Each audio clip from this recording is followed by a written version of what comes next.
Во почетокот на 2000-те години, значи меѓу 2000 и 2005 година, за дебелината се зборуваше како јавноздравствена бомба. И таа јавноздравствена бомба во денешницата ни се претвори во експлодира и ни се претвори во болест.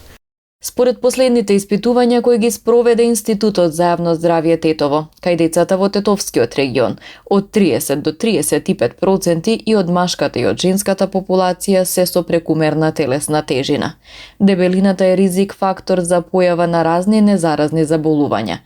Потребна е превентива и сериозен пристап, вели доктор Ратко Давидовски.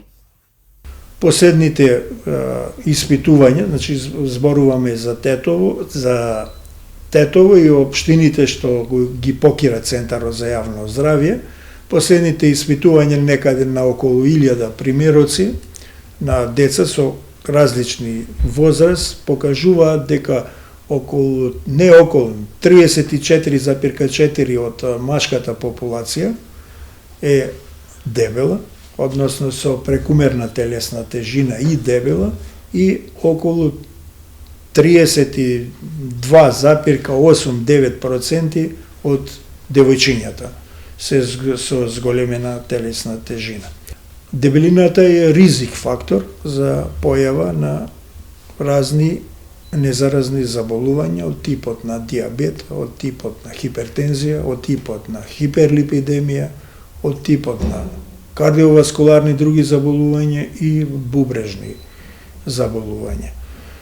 За да не дојдеме да ги лечиме во подоцнежниот период овие работи, затоа и најдобра и економски најоправдана е превентивата, односно мерењата на постојаните и следење и мониторингот, и врз основа на тоа ги градиме и политиките во однос на дебелината. Доктор Давидовски советува да се избегнуваат диетите кај децата, а препорачува да се создадат здрави навики за исхрана и зголемена физичка активност. Кај диетите постои мода. Ако ги погледнете статистички, на секој 5 години некоја нова диета излегува.